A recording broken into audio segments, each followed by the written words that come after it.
নবী সাল্লাল্লাহু আলাইহি ওয়াসাল্লাম একটা হাদিসের মধ্যে বলেছেন যে তোমরা কি জানো কিয়ামতের মাঠে সবচেয়ে বড় মিসকিন কারা হবে? সাহাবায়ে কেরাম বলছেন, আমরা তো মনে করি যার সম্পদ কম, অর্থবিত্ত কম, সেই সবচেয়ে বেশি মিসকিন, সবচেয়ে বড় মিসকিন। আল্লাহর নবী সাল্লাল্লাহু আলাইহি ওয়াসাল্লাম বলছেন, বরং প্রকৃত মিসকিন সে ব্যক্তি যে কিয়ামতের মাঠে নামাজ, রোজা, হজ, যাকাত আমলের নেকি নিয়ে উঠবে, পাহাড় সম নেকি নিয়ে উঠবে, কিন্তু অনেক পাওনাদার দাঁড়িয়ে থাকবে। কারো হক নষ্ট করেছে, কারো গীবত করেছে, কারো অপবাদ, কাউকে অপবাদ দিয়েছে, কাউকে অত্যাচার করেছে, সবাই দাঁড়িয়ে থাকবে। এদের হক আদায় না করা পর্যন্ত সে পুলসিরাত পার হতে পারবে।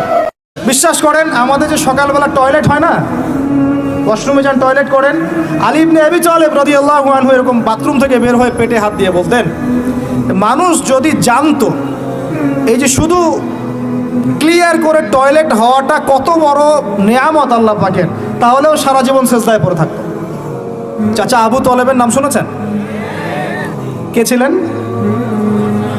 নবী সাল্লাল্লাহু আলাইহি ওয়াসাল্লামের, একটু বুঝাই, নবী সাল্লাল্লাহু আলাইহি ওয়াসাল্লামের জন্মের আগেই তার বাবা চলে যান, এতিম, এতিম মুহাম্মদ সাল্লাল্লাহু আলাইহি ওয়াসাল্লাম। তার মা আমিনা 6 বছর বয়সে ইন্তেকাল করেন। সিচুয়েশন বুঝতে পারছেন? 6 বছর একটা বাচ্চার বাবাও নাই, মাও নাই। তার দাদা আব্দুল মুত্তালিব তাকে সাথে রাখেন, খুব আদর করেন, খুব মহব্বত করেন, যেখানে যান সাথে করে নিয়ে যান। তিনি নেতা মানুষ, তার পাশের চেয়ারে তাকে বসতে দেন, বলেন আমার এই নাতি একদিন সাইয়্যেদ হবে, নেতা হবে, এই কথা বলেন। তিনি ইন্তেকাল করলেন 8 বছর বয়সে। তারপরে দায়িত্ব পেলেন চাচা আবু তালেব। নাম কি?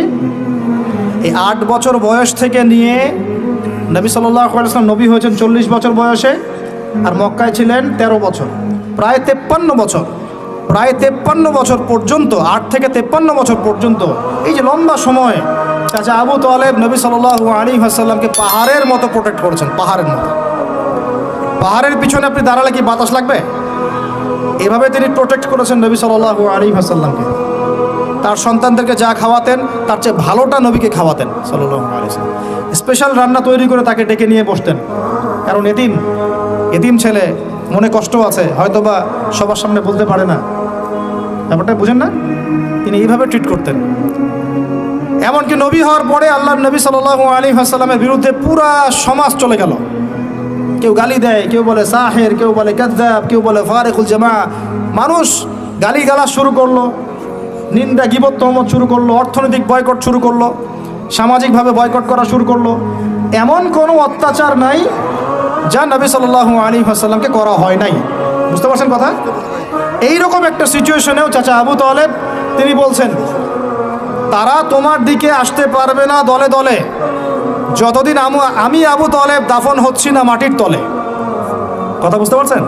তারা তোমার দিকে আসতে পারবে না দলে দলে যতদিন আমি আবু তালেব দাফন হচ্ছি না মাটির তলে। এইরকম মানুষ চাচা আবু তালেব।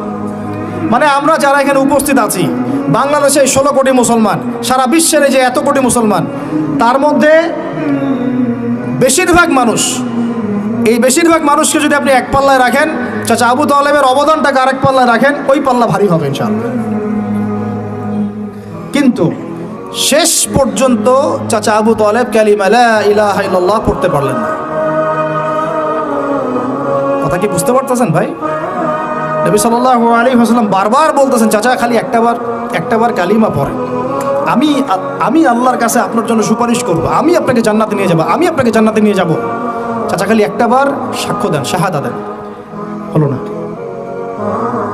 হাদিসের মধ্যে আসছে চাচা আবু তালেবকে জাহান্নামের সবচেয়ে উঁচু স্থানে রাখা হবে, যেখানে তার পায়ের গোড়ালি বা টাকনু পর্যন্ত আগুনে পুড়বে, এতেই তার মগজ টকবক করে ফুটতে থাকবে। নাউযুবিল্লাহ।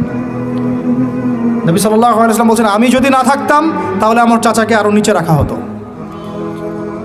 এত কিছু করার পরেও ইসলাম কবুল না করার কারণে এই অবস্থা হলো। এখন কি ভাই আমি বুঝতে পারছি যে আল্লাহ পাক যে আমাদেরকে বিনা জিজ্ঞাসাবাদ করেই মুসলিম পরিবারে জন্ম দিয়েছেন, আল্লাহ পাক আমাদের উপর কত রহম করেছেন, আমাদের কত কৃতজ্ঞতা স্বীকার করা উচিত।